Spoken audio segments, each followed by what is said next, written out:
Okay, guys. So, yeah, welcome back. Hopefully, you had a good time in the group. The time just flew in our group. Amazing, just absolutely flew by. Um, so we're looking at this teaching of the Buddha, the Noble Eightfold Path, and I just wanted to bring up the image for that again. The Dhamma Chakra, the Dharma wheel, and yeah, just to remember that we're exploring different aspects of a whole, different aspects of this path, the Buddha's Noble Eightfold Path, the path that leads from a state of constriction, a state of frustration, to a state of freedom. And one of the things that we were talking about in our group just now is the importance of attending to the process and being content that movement is happening without being overly focused or overly fixated on getting to the end, as it were. I think it's quite easy to get impatient for results, and if we do that, we kind of, in a way, well, we can actually restrict the kind of growth that's naturally taking place. So it's just an incremental path that we're on. The path of the Dharma is incremental. It happens bit by bit, drop by drop, as it were. So yeah, so we've looked at so far in the course, we've looked at the path of vision, the path of transformation. So the path of vision, of course, is that initial glimpse, that moment where we hear something, then we just know that it's true, or we see something, then we know that it's worthwhile. We know we want to pursue it. We have a sense of things, something being of real, genuine value, even something that doesn't seem to belong to the world. It's something otherworldly or even transcendental. So that's this experience of perfect vision. And they can, as we heard in the first night of the course, they can arise in a myriad ways, myriad different ways. And then, so that's the path of vision, the first part of the Eightfold Path, where we see things a little bit more clearly. And then we begin the path of transformation, where we begin to transform the different aspects of our being in accordance with that vision. And yeah, that sort of dynamic is going on all the time. That basic dynamic of seeing things a little bit more truly, and then wanting to pursue that vision that we've had. And as we pursue it, actually the vision opens out. I think that's really important, that we create the context, the kind of inner and outer context for that, for more of that vision to be revealed. And then we refine the practice that we're doing. The path of transformation becomes more subtle, more nuanced, more refined, and deeper. So that happens, first of all, through finding emotional equivalence to the insight that we've had, to the understanding that we have. And we heard about the different aspects of that, of metta, of generosity, of faith and devotion, and so on. And then we looked at that perfect vision and perfect emotion expressing itself in the way that we communicate. So we're actually communicating more truthfully, you could say, and we're communicating with genuine sensitivity to others, as well as being helpful and developing harmony between people. So there's something about the nature of harmony between two or more individuals that reflects something about truth. There's something very deep in that, which comes out in the third of the three jewels, the Sangha jewel, the spiritual community, the other two being, of course, the Buddha himself and the Dharma. So that's perfect speech, the transforming the principle of the whole actual action of human communication. And then fourthly, there's perfect action. Perfect action is, of course, bringing that perfect vision and that perfect emotion into our ordinary everyday behavior. So what we do in relation to other people, in relation to our day as it unfolds. And it was, again, really interesting just to notice how people had, just in the group there, just reflected on their own lives in light of that. And actually, it was interesting how it's not a completely clean and tidy business. It's a bit of a messy business when we're trying to sift through the different ideas that we have about how we should live and our different feelings about how we should live. So often there's a kind of a dissonance there. We're not quite sure how we can discern. and also particularly there's maybe a concern that we worry about our intentions. We worry about our intentions, and we're not sure if our intentions are entirely pure. Of course, Buddhism being an ethics of intention. And I think if that's the case, we can remember that part of having a skillful mind is having an intelligent mind, having a mind that reflects. And one thing you can do is, if you're not quite sure if something's skillful or not, is just ask yourself the question: is it beneficial? Like, is it? And one question I find really helpful to ask myself is, who's this helping? Who's this helping? So if I'm acting in a particular way, who's it helping? Is it helping me? Is it helping other people? It might not be helping anybody. In fact, it might be hindering people. And then, of course, it's clear that it's unskillful. So I think you can, if it's not clear, you can apply a kind of objective criteria like that of, who is this helping? Anyway, so that's just a little bit about where we've come from so far on the path of vision and the path of transformation. So what we come on tonight is perfect livelihood. That's the topic for tonight. So the fifth limb of the path. So we're entering into the second sort of half of the path. When we start on looking at the fifth limb of the path. So the fifth limb is perfect livelihood, like I was saying. And so far in this teaching of the Eightfold Path, we've been very much concerned with individual transformation. The transformation of the individual human being through that vision, that transformation of emotion, speech, and action. When we get to livelihood, we begin to engage with the transformation of our collective life, and it's not generally recognized that Buddhism is deeply concerned with the transformation, not just of the individual, but of society. So particularly, I think these days, I don't know about in the past, but these days, I think the most people's sense of Buddhism is it's something very personal, something very individual.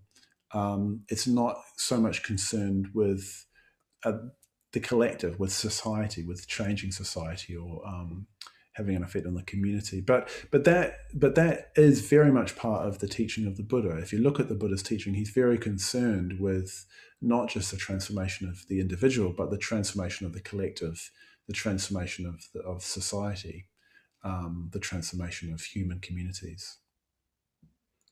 I think maybe that's partly because a lot of us come to Buddhism in a way for quite genuine, but nevertheless individualistic reasons. We might be unhappy. We might feel a lack of meaning. We might get into Buddhism through mindfulness practice, but it can all be quite individual. Interestingly, in India, there's a whole branch of our Buddhist movement in India, and most of the people who are involved, maybe not even almost all of them, came into Buddhism because of a need to change society, not a need to change the individual. What you realize is, when you start reflecting on this, is that you can't change the one without the other. So in a way, to change yourself, part of what you need to do is get beyond the sense that we are the center of everything. Our personal experience is the most important thing in the world. You need to start being a bit more aware of others, which is what happens in the Metta Bhavana. So that, in a way, the Metta Bhavana implies wanting to actually make the world better for other people, which is an expression of metta, which in turn will help you develop. So that's one way of thinking about it. Another way of thinking about it is that we're very porous. We're much more sensitive. We're much more affected by our environment than we generally suppose. So if we want to have a decent go at changing ourselves, we also need to have some kind of way of trying to make the conditions that we live in more supportive to that change, that transformation. Anyway, so Buddhism is very much concerned with transforming our collective lives. Now, you could say, and I'm following Sangharakshita here in his talk that was edited into the book that many of you have got. He talks about our collective life as having three aspects. So there's the social aspect. It's our interactions with others, the different connections that we have, of social and familial type. There's the political aspect of our collective life. So government and so on, how our society is run, who's leading, and all the different aspects of that, of which there are many. And then the economic side of collective life. So how we interact in terms of producing wealth, exchanging goods and services, and so on. So there's these three different aspects: the social, the political, and the economic. Now, the Buddha tends to focus on, so he focuses on the economic. So in his teaching on the fifth limb of the path, on right livelihood, he's very much focused on the economic aspect. He doesn't so much focus on the social or the political aspect. However, there are teachings on the social and political, but they're not included in the Eightfold Path. You can find them in other places. There's more about this in the book.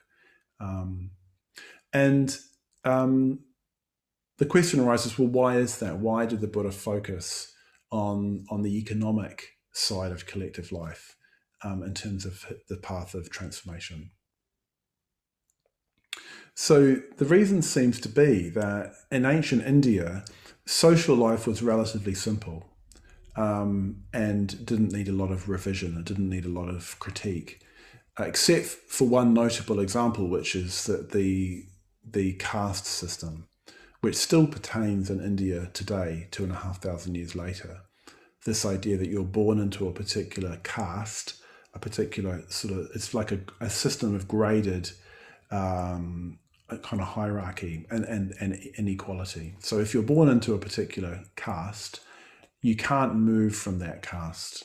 It tends to rigidify and stultify human communities. The Buddha was very critical of caste, and Buddhism has continued to be critical of caste throughout its history. So except for that one case, which the Buddha had quite a lot to say about, he didn't have an awful lot to. Well, at least the social setup didn't need a lot of revision. So that's the social aspect. And in terms of the political aspect, what you had at that time in India was monarchies, more or less. Yeah, so you'd have a particular system. There was a lot of India wasn't a big state like it is now. There was lots of much smaller states, and the Buddha actually taught and lived in a few different small states, and they were run by a king. Actually, the kings and queens of these different states were disciples of the Buddha. So because it was a system of monarchy, most people wouldn't have much of a say, if any say at all, in the way that government was run. So in a way, it wouldn't have made a lot of sense for the Buddha to sort of include teachings about that for the general populace, because the only people that would be able to affect any change in that would have been the people in the administration, the people in the government. So again, he did say things to kings about being good kings and so on, but for the general person, he focused on the economic aspect, and that is basically because everybody has to work. So in India at that time, everybody had to work. Everybody had to work to earn a living, whether it was through working the land or it seems at that time there was trading was really taking off, trading between different states and so on. But either way, whatever your line of work was, you had to work. So that aspect of collective life concerned everybody.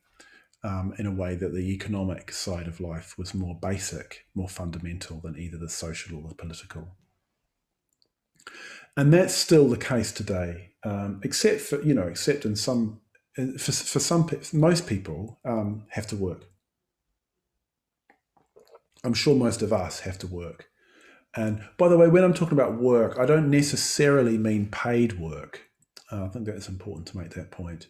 But we do need to work to earn our living.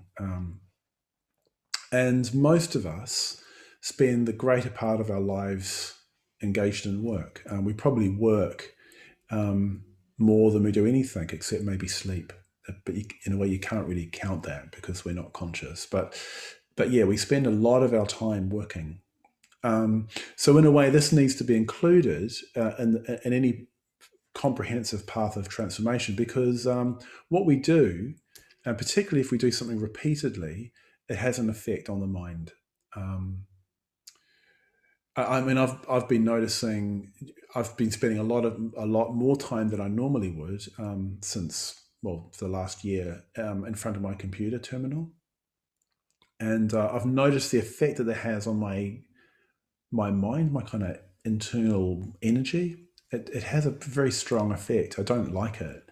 Um, but I notice it's kind of incremental. I don't notice it often until I've been at it for a while, and then I kind of notice this kind of slightly weird kind of feeling with my energy. It's kind of slightly odd because I'm not interacting with people face to face. I'm interacting with people through a computer screen. I'm sure a lot of you have found this as well. So that's just an example of how the way that we work has an effect on our mind. And if we're doing something whatever it is that we're doing, particularly if it's something, well, if it's something very, very positive or something quite negative, it'll be having an effect on the way that our mind is. So that there's a little saying of the Buddha.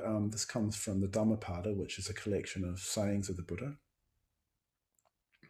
And the Buddha says this. He says, "Do not underestimate evil."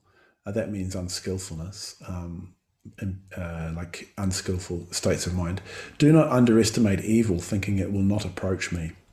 A water pot becomes full by the constant falling of drops of water. Similarly, the spiritually immature person, little by little, fills himself with evil. Do not underestimate good, thinking it will not approach me. A water pot becomes full by the constant falling of drops of water. Similarly, the wise man, little by little, fills himself with good." So, yeah, if we do something over and over and over again, it does modify our character. That's really what's being said here. It's incremental. We don't notice it happening. It's a little bit like, that story, the picture of Dorian Gray. So Dorian Gray was this beautiful young man. And, he saw this portrait that was painted of him as a beautiful young man, and he wanted that he could remain beautiful like that. That it's almost like that the sight of the image of the portrait tormented him because he knew that he would grow old. So he wished that the painting would grow old and he would remain eternally young. But what happened, of course, if you know the story, is that the painting took on the kind of corrosion of his moral character. So the more wicked he became. It wasn't reflected in his appearance, but it was reflected in the portrait. And so that's a kind of a negative example, as it were, of how our behaviour is modified by unskillful actions. But similarly, our behaviour is modified by skillful actions. So that's one of the reasons why bringing some awareness to what we're doing for our work is important. I'm realizing that I'm entering into a really, really big area. I kind of feel like I'm almost wading in where angels fear to tread, but hopefully it'll stimulate some good reflection and maybe some good discussion as well. So when the Buddha talks about right livelihood, he talks about it in quite simple terms. Again, the economic system was relatively simple at that time. I'm not sure if they even had money. I'm not sure about that. There might have just been a kind of bartering system in terms of exchanging goods and so on. So what he described in terms of wrong livelihood, in terms of livelihoods that were to be avoided, were in a way things like trafficking in living beings, like slavery, for example, or selling poison, or selling substances which stupefy the mind, or dealing in weapons, that type of thing. So that's the way he described wrong livelihood. Now, it must be admitted immediately that in terms of economics, like modern life is incredibly complex. We all know that when we buy something, we're participating in an incredibly intricate web of relationships and interconnections between all sorts of different elements in an economic system. When we put money in a bank, we don't know what the bank's doing with our money. We can try and make an effort to be as skillful as possible in that, but it's so complex. So that a lot of what often happens when you start looking at this area of economics, it starts raising all kinds of questions and highlighting all kinds of grey areas. So that might be something that we want to discuss, some of those grey areas. So just to remind you, what we're doing is we're looking at how we can act skillfully in terms of earning our living. So in a sense, it's like extending the principles of right action into the area of livelihood. Why livelihood is included, as it we'll look at a little bit later. It's not just that it's the transformation of our collective lives. There's a bit more to it. So I want to look at different kinds of work under various headings. If we're looking at our own work, again, I've got a little screen share here.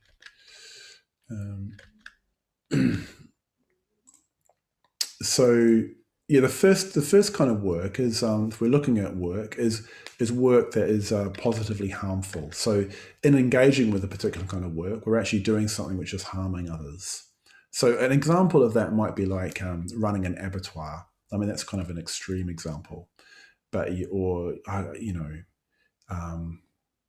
well, maybe that's a good enough example. But you're engaged in earning money for something which is directly harming other living beings. It's it's directly running counter to the first precept.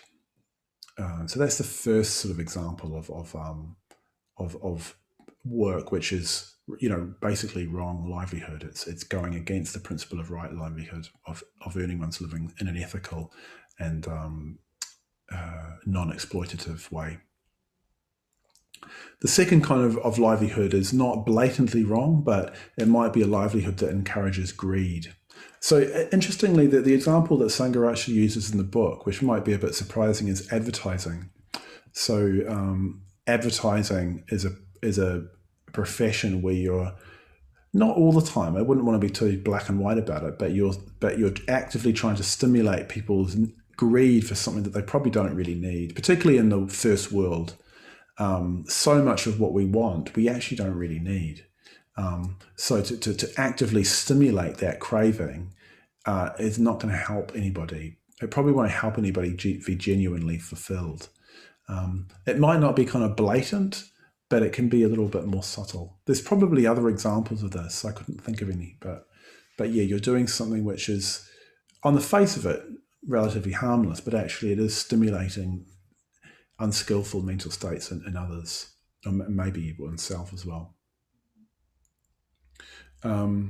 So just in a way, just to make the point that, in a way, the point of this exercise is not to point the finger at others, but more to look at our own, what we're doing for our living, and bringing some awareness to that. So again, from that Dhammapada, there's another verse that says, one should pay no heed to the faults of others, what they have done and not done. Rather should one consider the things that one has oneself done and not done. So the third category is things which are kind of an activity which is ethically neutral, that can be right livelihood if effort is made. So, for example, let's say you're involved in supplying building materials.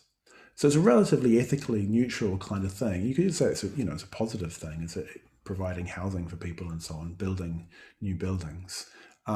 So that the way you approach it will determine whether it's wrong livelihood or right livelihood. And probably for a lot of us, this is a situation that we're doing something which is, it just needs to, it's kind of a useful kind of thing. Like maybe we're involved in producing food, or just something, providing some kind of practical service for people. And that, it's not the world wouldn't come to a stop if we stopped doing it, but it also isn't harming anybody either. But the way that we approach it, the way that we engage with it, will mean that it's something positive and helpful or something unhelpful. So I think that's another consideration is thinking about our work in terms of, well, what am I engaged in? Is it can I engage with it in such a way that it will be beneficial? So I'll talk a little bit more about that after the break. The fourth consideration is, am I doing something which is, particularly if I'm trying to meditate, putting me under such mental strain that it's making it very, very difficult for me to meditate? I did think as well, it might be that for some of us, like we're doing something which we're just temperamentally really unsuited to. So again, I mean, it's such a complex area when you getting into work. I mean, I've done jobs before which I was just really unsuited to, and it did cause me quite a degree of strain to do them. Usually for most of us, our work will involve some elements that we kind of feel that we're good at and other elements that we're not so good at. But if our work is primarily something that we're not particularly well suited to, that might cause quite a bit of strain in our being even. So that's another consideration. But and for a lot of, part of the reason that it's complex is for a lot of us, we don't have a lot of choice about the work that we do. We might be stuck in something. And again, I'll return to that later on. I think that's one of the most deeply challenging things about work is often it feels like we can't change, at least not in the short term, change the situation we're in. All we can do, and that actually the all is quite a lot, is to change the way that we approach what we do. So the fifth consideration in terms of looking at livelihood is looking at the fact that work can be vocational. So what that means is when you have a vocation, not in the religious sense, although it might be in the religious sense, where your livelihood is directly related to what is most important in your life. So maybe it's doctoring, or maybe it's something involved in the arts, or maybe it's activism actually.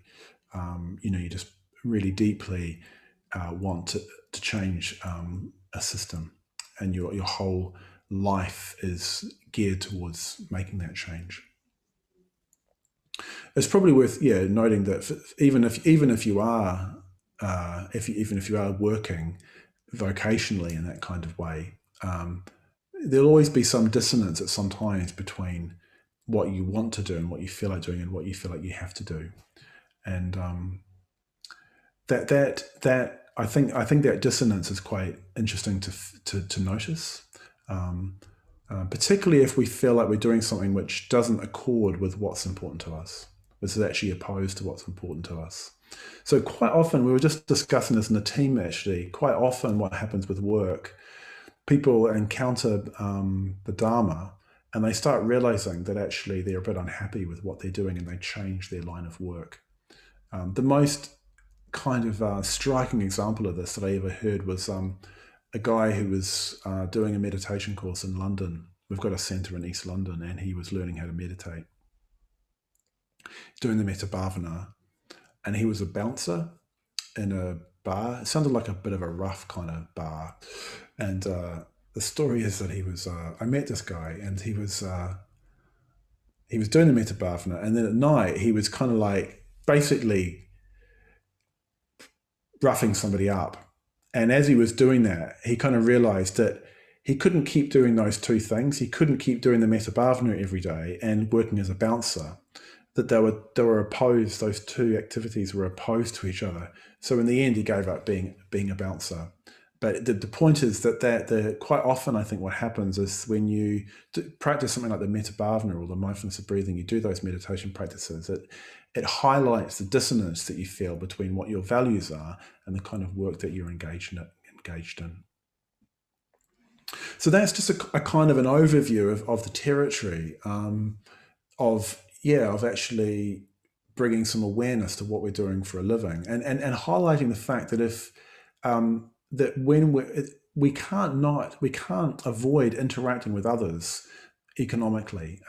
It's something that is actually highlighted with COVID, is just how economically related we are with each other. You notice that when you can't do the normal economic things you do, the money that you spend on things, you can't do it in the way that you normally do. You kind of notice that much more. So that's what the Buddha was getting at when he included the fifth limb of the Eightfold Path in the Eightfold Path, was to try and highlight this collective dimension, and how what the limb of right livelihood signifies, or is an emblem of, is the fact that part of Buddhism is about creating an ideal society, a society that is more conducive to the path of transformation, you could say, for the individual. So I want to leave it there. If you've got any questions, please fire them through to me. I've realized I've raised a whole big can of worms, opened a whole big can of worms. There's so much to say, actually. It's a bit sort of bewildering. But anyway, if you've got any questions, please feed them into the chat box. And it's 58. So let's just come back at 10 past, just to make the maths easy. Yeah. So we'll just come back at 10 past 8. And if you, like I say, if you have any questions about any of that, please fire them through to me. So see you soon. So the first question is, Sangharakshita just said in his lecture series, The Buddha's Noble Eightfold Path, that with 4, undue mental strain, and with work, was not work if at all possible. Was not to work if at all possible. If you have to just work enough for, say, 6 months or so, then you have time after to go deep into Dharma life. What are your thoughts on this? So he says in the talk that, the best thing is to work as little as possible. I mean, in a way, I agree with that. I think an important kind of caveat to that is, I think most of us need to be able to be productive, to be happy. That's what I've noticed. I remember actually when I first came to Ireland, I had some time off, and I had this idea that I would just kind of like look around and get used to the Dublin, and I don't know. But I became quite disconsolate and a little bit kind of lost, because I didn't have anything productive to do, and I felt like I needed to be able to engage with something productive in order to be happy. So I think if one's genuinely engaged in something positive, I think one doesn't necessarily need to be involved in paid work. And I think, again, there's a distinction to be drawn between the need to work in the sense of the need to feel like you're producing something of value, as opposed to the need to work for money, if you see what I mean. So hopefully you understand what I'm saying.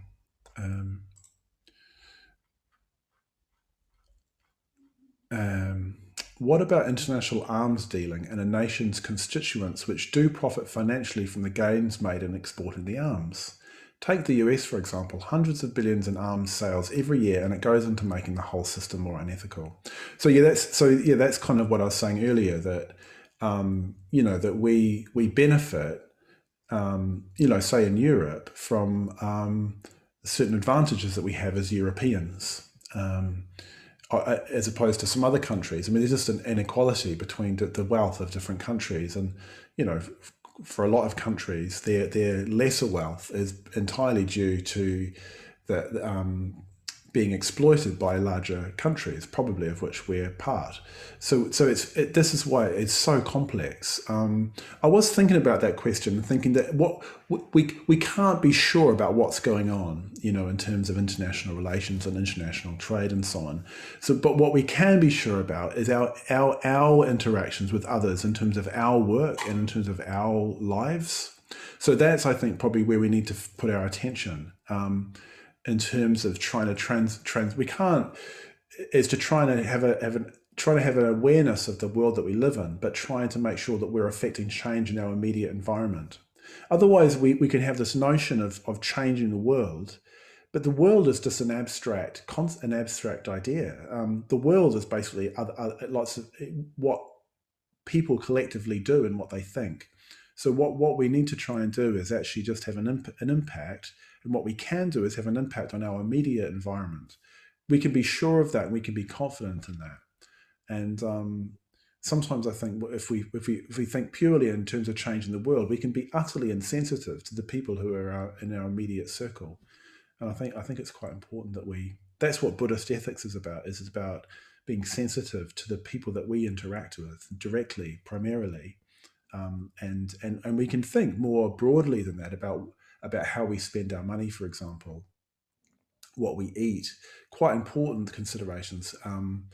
But primarily it's about our interactions with others, economically and otherwise. So hopefully that's a response to that question. This is quite an interesting question. I do some voluntary work with a Syrian family who were resettled locally. I do it to the best of my ability, but find it quite burdensome, as it often involves sorting out things with various authorities and form filling, etc. I am fairly sure that the family aren't aware that I find it burdensome, but it worries me that I'm not giving this help in a joyful way, and whether it is therefore of any ultimate benefit to them, given my state of mind about it. So this is interesting. So there's a few things. One thing is that very rarely we act completely wholeheartedly, completely purely. But I think it's important to recognize that that's not a reason not to act, not to do something beneficial because we're not 100% behind it. It's really only, Sangha makes the point actually in the fourth talk that it's only really a Buddha who can act wholly, can act fully with the whole of him or herself, whereas we tend to be divided. So what we're trying to do is, in a way, keep acting from the positive impulse. And in a way, if you do something beneficial, how you personally feel about that doesn't affect the outcome. Like if you fill in the form correctly, whether you fill in the form correctly in a bad mood or in a good mood doesn't affect the outcome of the form. So it will still be beneficial. And I think actually probably what a lot of us need to do is to think more in terms, like I mentioned it earlier, but just, is this helpful what I'm doing? And just have confidence that if it's helpful, that we can feel confident in that and not worry quite so much about how we feel about what we're doing. Skillfulness, like as I was saying earlier, involves an element of intelligence, which is discerning what's beneficial and what's not beneficial. You may decide. I don't. This is the sort of thing you would need to talk about in more detail. But it may be you decide not to do it because you'd rather put your energy into something which you're much more fully behind. If it's burdensome, maybe it'd be better off if somebody else did it, and you might want to put your energy somewhere else where you are more fully behind what you're doing. Those are some thoughts about that question.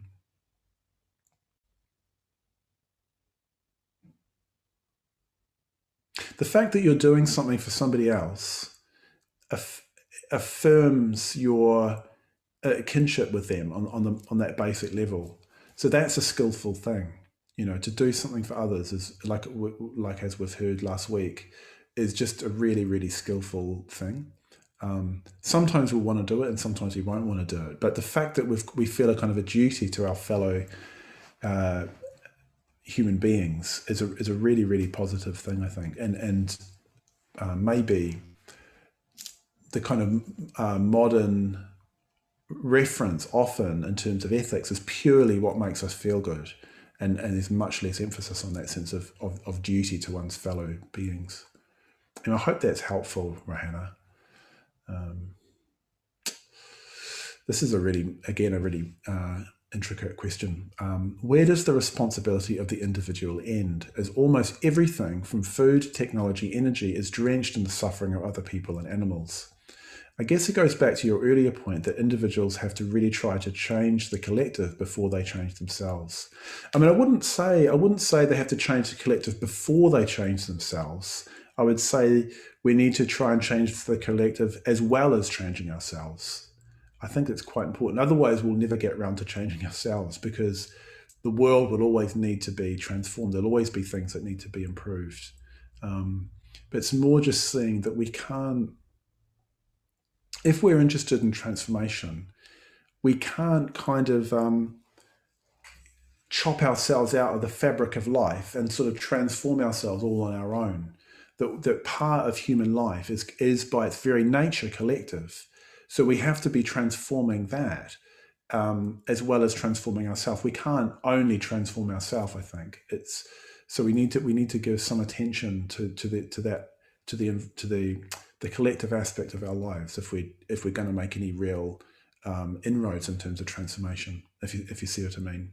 But it is really bewildering sometimes when you start looking at the way everything's connected, and a lot of the things that we're involved in buying are destructive. Now you can improve that by making wise choices, but it's impossible to completely extricate yourself, I think, from an economic system which is in many ways harmful. But again, I think it does come back to the way that we relate to the people that we are directly, personally responsible for. And the way I sometimes think about it is kind of to swim against the tide a little bit.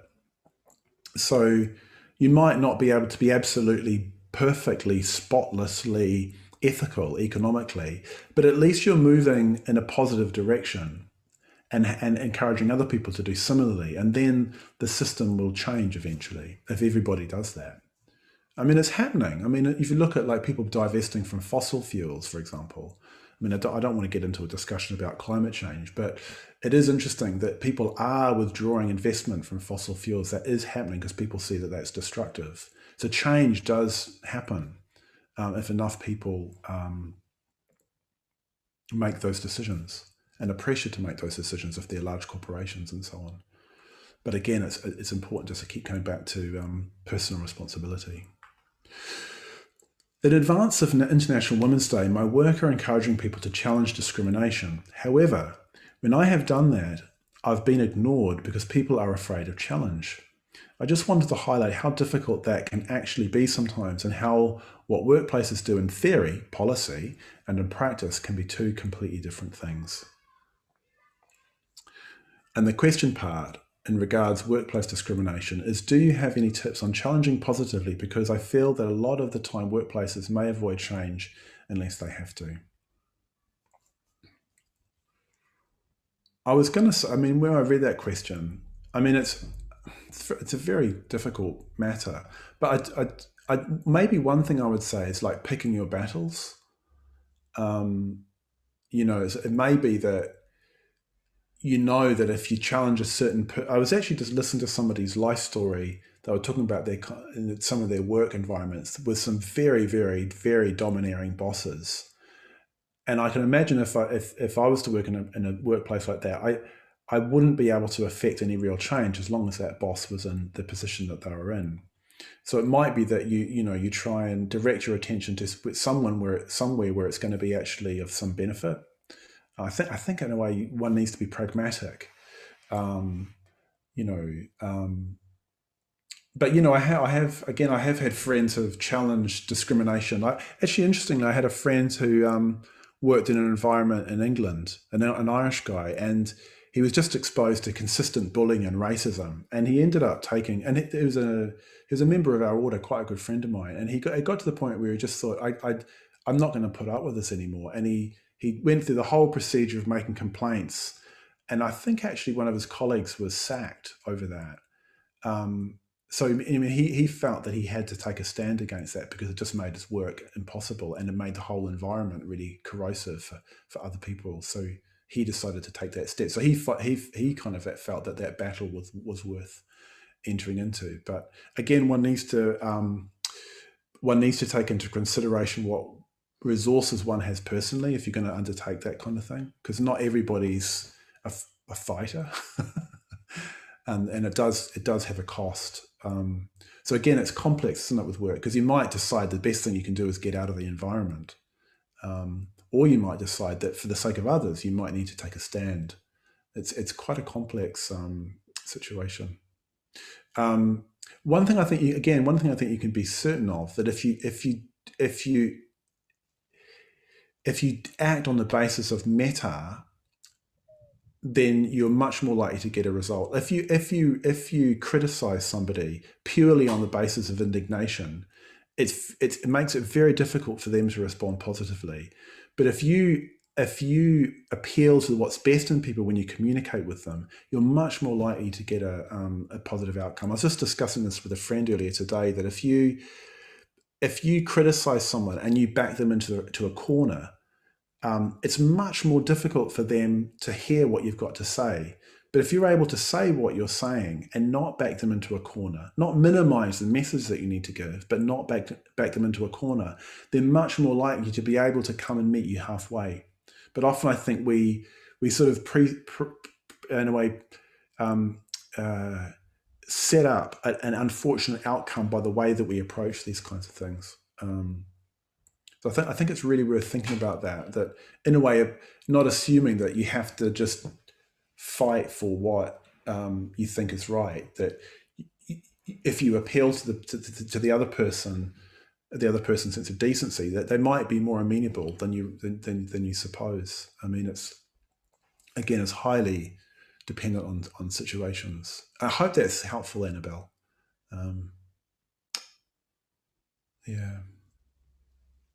Yeah, with the complexity and interconnectedness of the world today, it seems to me that almost every livelihood could be argued to be perfect or imperfect, except the very clear exceptions on the extremes. How do we draw the line, find the right enough livelihood? Yeah, I think that's true. But I think what's important though is, and I think this is the other reason why I think there's a kind of matter of principle why the Buddha highlighted right livelihood as one of the limbs, but there's also a pragmatic reason. And I think the pragmatic reason that it's part of the Eightfold Path is it's really easy just to sort of say, well, it's my job, I haven't got any choice. It's very, very easy to exclude our work and our means of livelihood from ethical considerations. So it may be that we can't be completely blameless in terms of the way that we function economically, the work that we do, but at least we can challenge ourselves to be a little bit more ethical, challenge ourselves to be a bit more truthful in our dealings, challenge that the environment we work in to be a little bit more honourable and ethical, and not just kind of accept and acquiesce to a state of affairs which is less than optimal. So again, I think often what Buddhism is talking about is a kind of a direction of travel and an intention. So your intention is to provide for yourself and maybe for your dependents, your family, and so on, in a way that's most beneficial. Now, it might not be entirely beneficial, but I think often we can use that as an excuse for not even trying. If you sort of mean, well, it's not possible to be completely perfect in terms of my livelihood, so there's no point in bothering. I think it's quite easy to get to that point and to arrive at a point which is kind of cynical. And I had a personal example of that actually that I was going to bring in, which is for a while, just after I arrived in Ireland, I was wondering what on earth I was going to do for a living. I got a job as a telephone sales person for Aircom, selling this thing called Talk Time. I might have rung some of you up. It was about 15 years ago. I had to say the same thing over and over and over again for 4 hours a day. And I didn't particularly, as you can probably tell from my tone, I didn't particularly enjoy the work. And it got to a point where it was time for me to leave. So I handed in my notice. And I no longer had a reason to do the job well. I just had to clock in, clock out, but I was already leaving. I had a week to do. There was no reason for me to do a good job from the point of view of the job and the manager and so on. But I realized that if I started doing a substandard job of it, it would just be really bad for my mental states. I knew it. So I ended up saying, okay, I'm just going to do a good job of this, even though it's relatively meaningless work. And actually most people didn't even need the thing I was selling them, but at least I would do a decent kind of day's work. Because I knew that if I didn't, it would just be corrosive. If I just got cynical about it and thought to hell with it. So hopefully that's helpful in terms of that discussion column. So in a way, I think you're right. And I think at least we need to make an effort. We need to make an effort, even just as an expression of our own kind of human decency.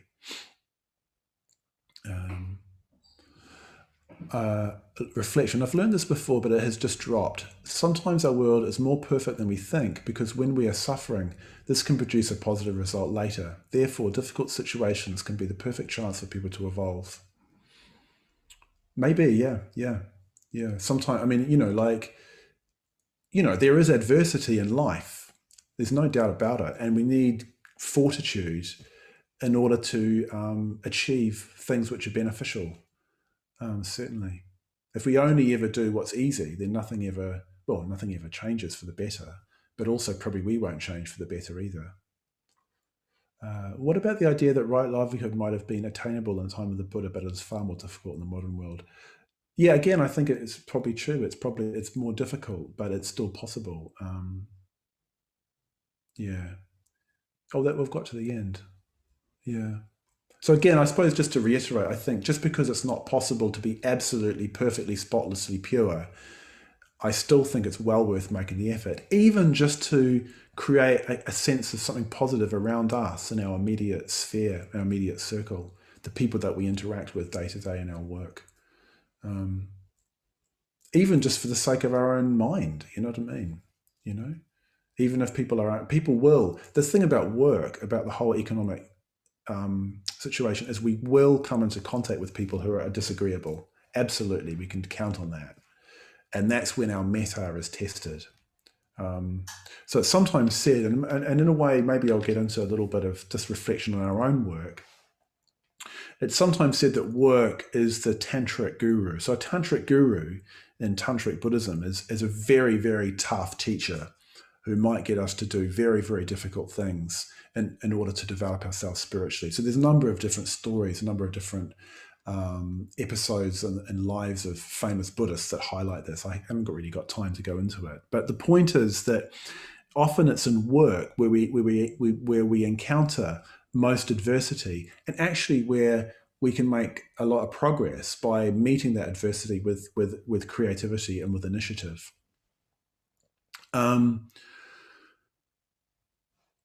So one of the ways we can do that is by bringing the principles of metta actually into our work. So recognizing that there's no reason why we can't express ourselves with empathy and with fellow feeling in our work. Now, one of the things I wanted to highlight here is that I think metta can sound like, in order to be kind, we have to be nice. I think niceness, in inverted commas, is a kind of a near enemy of metta. It looks a little bit like metta, but it's actually not metta. Because we can actually, a little bit like I was saying in response to Annabelle's question there about challenging workplace, like if you need to say something difficult, if you do it from metta, with an awareness of how the other person's likely to receive what you're saying, with an awareness of what the other person's concerns, what the other person's interests might be, it's much more likely to have a positive outcome. So what I just wanted to do a little experiment, really, in terms of bringing metta into our working life, which is doing the metta bhavana. So we'll do the metta bhavana now, and we'll choose, what I'd invite you to do is to choose people who you encounter when you work. Now, again, I'm not talking about just paid work here. I'm talking about any work that you do. So think of yourself, think of a friend. Now, you may not have any friends in your workplace, so maybe just think of someone that you like. Hopefully there's somebody that you like who you encounter in your working life. Then think of a neutral person. It shouldn't be too difficult to find, a customer that you don't particularly mind if they're there or not there. And then probably most of us will find it quite easy to find somebody who we find difficult. Our boss, an employee, a customer, a client, someone we find difficult. And we're just going to do a little experiment of just picking people solely from our working life, and when we do this metta bhavana, and we'll just see what happens from that. We'll see if anything emerges. So if you just want to, set yourself up for meditation.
So just settling into your body, feeling the contact that you're making with the floor.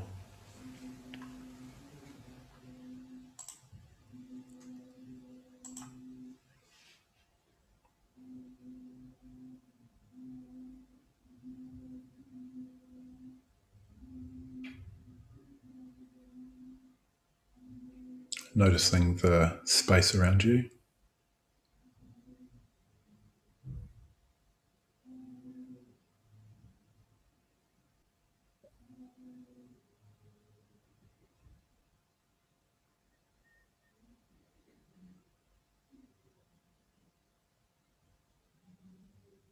So for most of us, work is very directly related to basic needs, providing for ourselves and maybe for our dependents is a very, very basic force.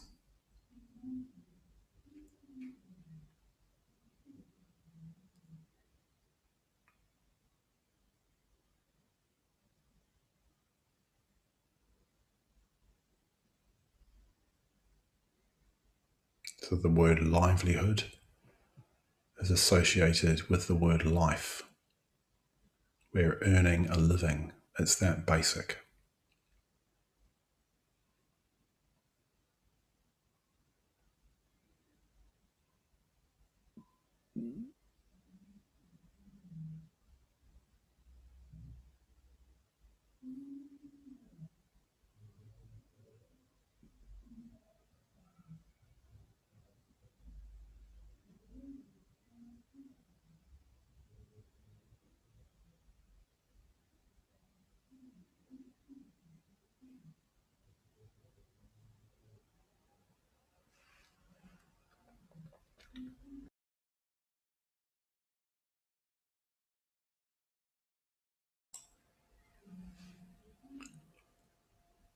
So we want to be happy and engaged in our work.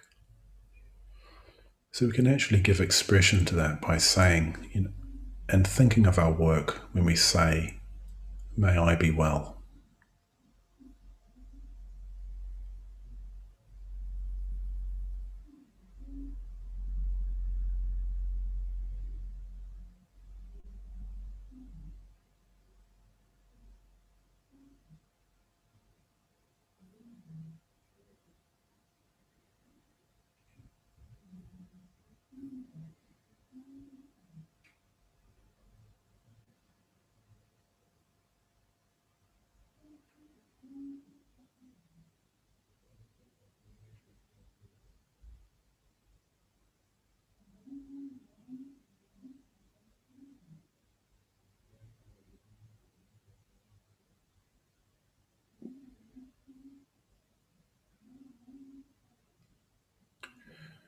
So imagining what it would be like to be well and happy and engaged in our working environment. Maybe we are already, and it's just a matter of having a sense of what that would be like if it would deepen.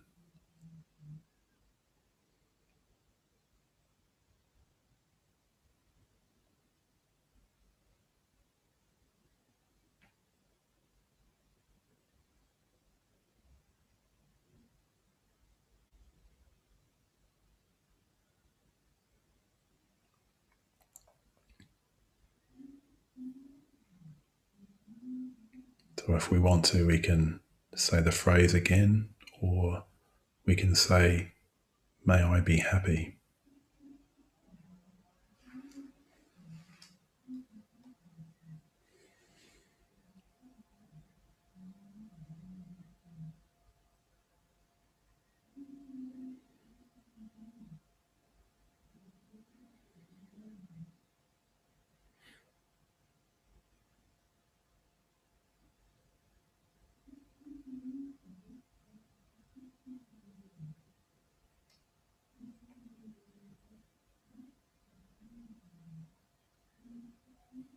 And then bringing to mind someone that you work with in some way who's a friend. And if you don't have someone that you consider a friend, someone that you like.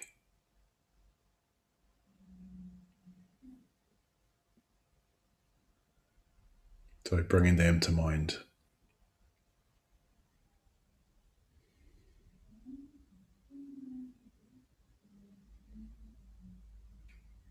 So for them, work too is important. It can bring a home, it brings food, these basic human needs. It's also a source of identity, maybe, or a source of self-worth. So for that other person, work might be quite an important aspect, or probably is quite an important aspect in their life.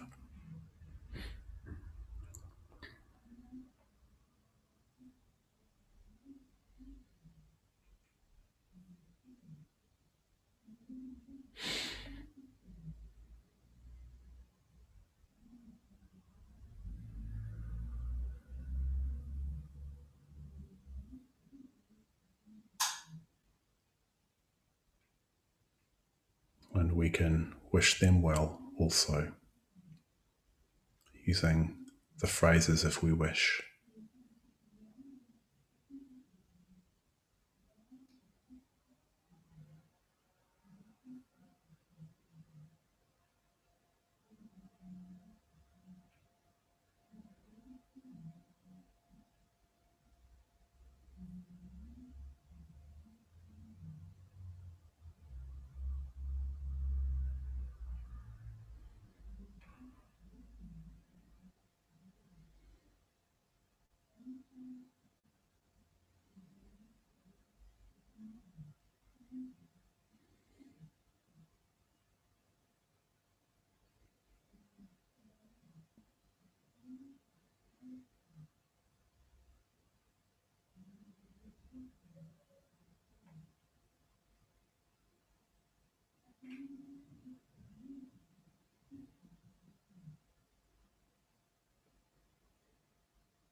Notice if you've got distracted by the details about your working life and trying to come back. Don't try and push that away, but just trying to make sure that that person is in the center.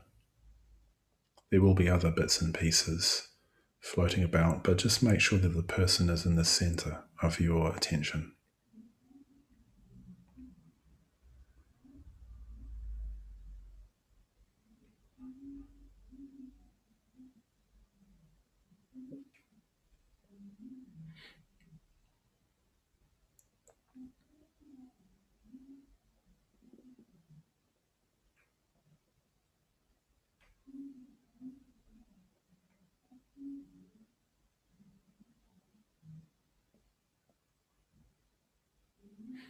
And then just letting that person move into the background and just sitting for a bit,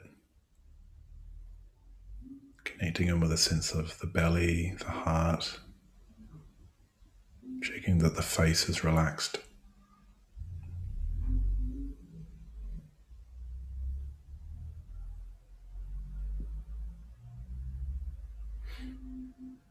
And then bring to mind a neutral person. So somebody from your working environment that is, as it were, neutral, and neither you're neither attracted to them or repelled by them.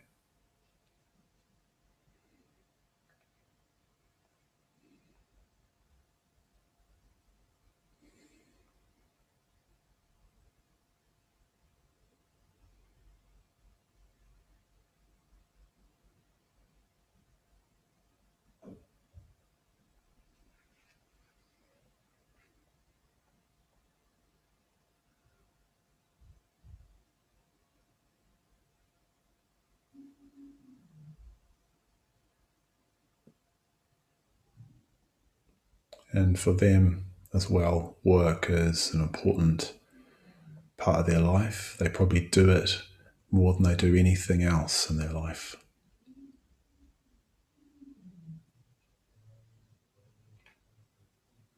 So being sensitive to that aspect of their life.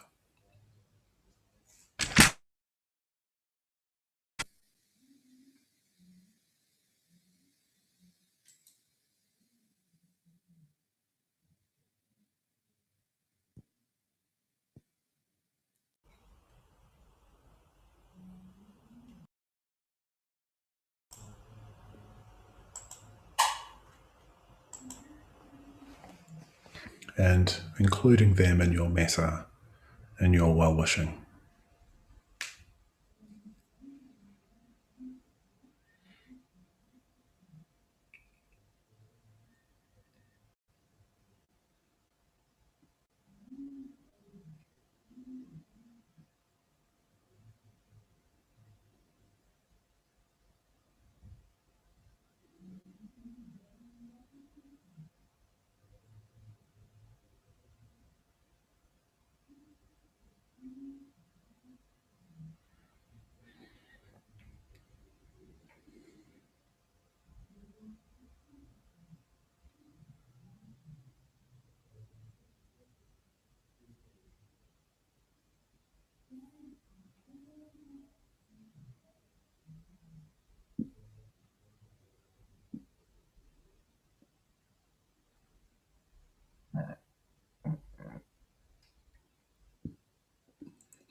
And then allowing that person to move into the background. And again, just relaxing, just being with ourselves as we are for a moment or two.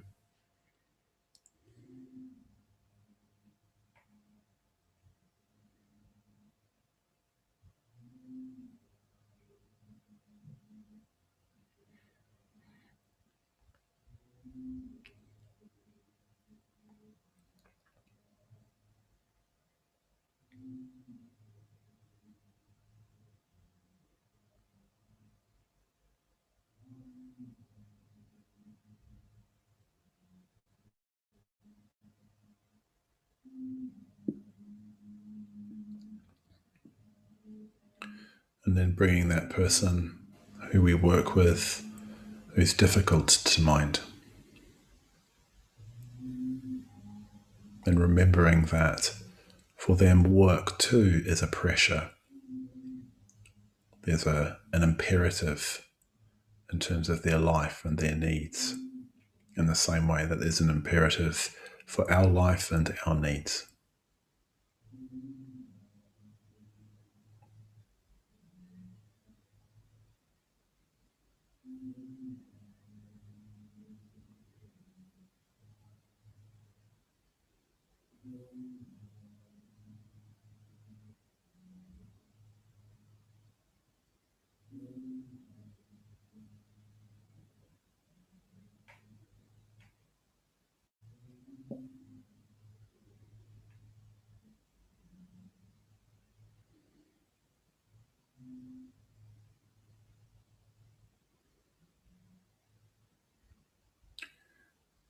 And we wish that those needs are attained.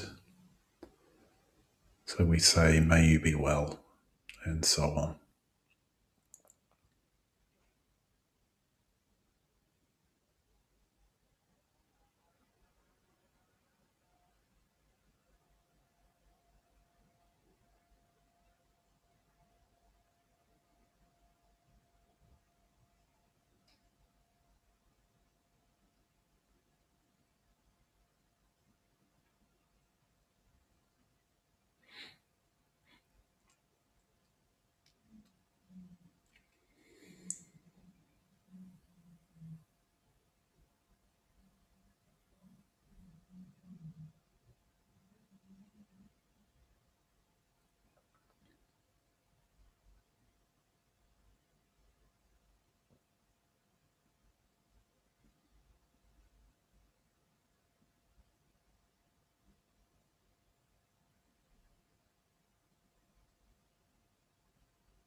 And then including in your metta yourself,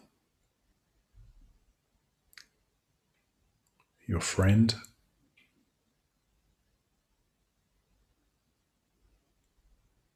the neutral person, the person you find difficult,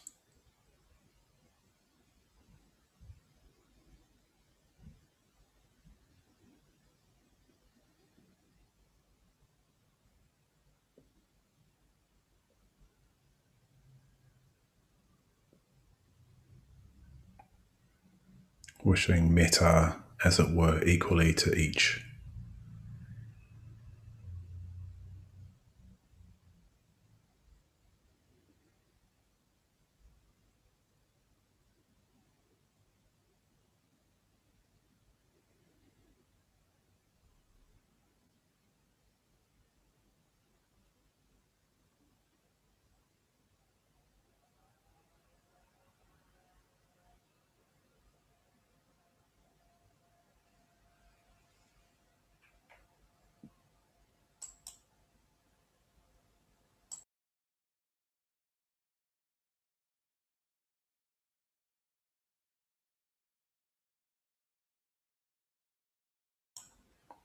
And then including other people from your working environment, colleagues, clients, customers, whoever it is that you work with. Just letting people come to mind.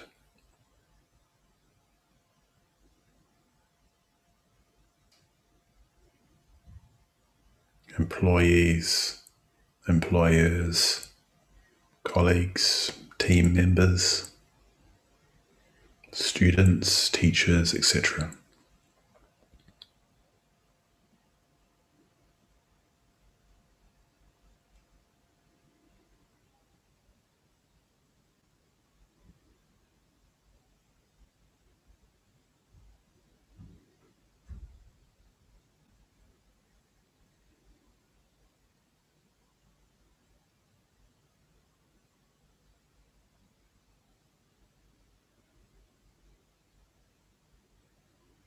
And then bringing to mind other people with a particular awareness of this element of livelihood, how we work for our livelihood in different ways at different times and so on. It's part of our experience as human beings, work.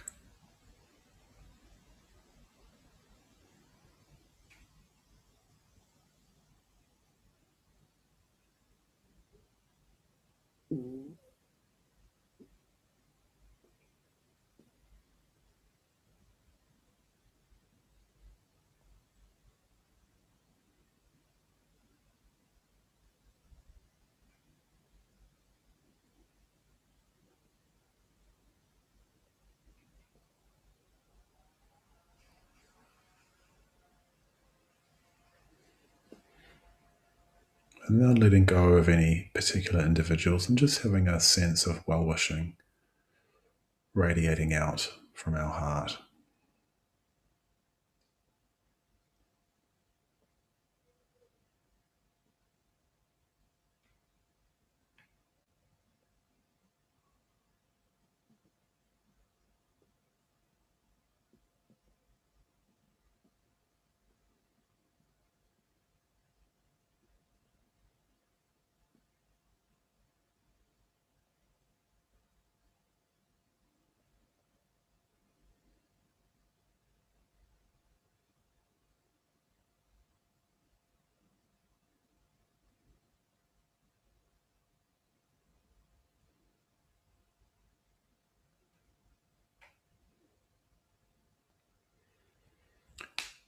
And before we finish, just reflecting on it, if there's anything you'd like to bring into your working life from what we've been exploring tonight. There might be something you'd like to abstain from, as it were, something you'd like to stop doing. There might be something you're doing, something to develop. So a precept, a personal precept that you might want to take, or two personal precepts.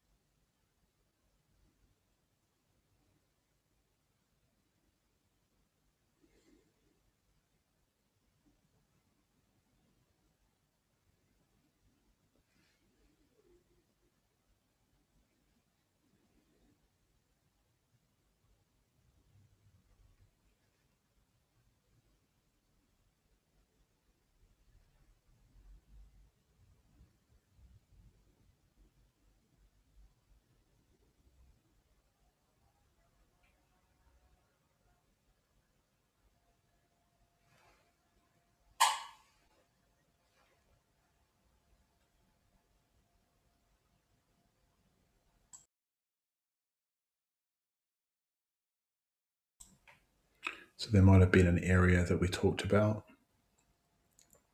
that was of interest to you. So how could you translate that into something that you could do or not do?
So if you bring the meditation to a close. So I recognise that, probably it maybe raised more questions than I've answered, but hopefully it's been valuable just to reflect on our work really, and also some of the things that we've been hearing about on this course in relation to our work in terms of ethical principles and so on. I wanted to mention that I think there's a lot in this area for us. I think work is such a big part of our lives, and for so many of us, it's quite a source of dukkha, of suffering, and also there's quite a lot of potential for growth within it, with meeting those challenges creatively. So, after this course finishes, this 8-week course on the Noble Eightfold Path, I'm going to be doing a shorter course, probably 4 weeks, looking at work. It's going to be called Transforming Work, and it's going to be looking at the whole area of work and how we can bring some dharmic practices and principles into our work, and thereby have a happier, more productive working life that's in a way more in harmony with an expression of some of the values that the Buddha teaches. So that's going to be the intention for the course. So I just wanted to give you the heads up. There'll be more details about that in due course, but I just wanted to give you a heads up because it's directly coming out of a desire to explore this area of the Eightfold Path in more depth than we're able to do on an 8-week course when we're trying to cover the whole thing. A lot of the other aspects of the Eightfold Path are covered in different courses. So, for example, there's a whole course we do on ethics. There's a whole course we do on meditation. There's a whole course we do in lots of other things, but I wanted to look at this area of work in particular. Yeah, so just to remind you that we do run. Just while we're on the topic of economics, we do run on a donation basis entirely at the moment, and have done for the last year. So we're totally reliant on people's generosity in order to keep doing the work that we do. So I just wanted to mention that before we close. And other than that, do have a look at the book. And we'll talk to you next week, next Tuesday. So good night.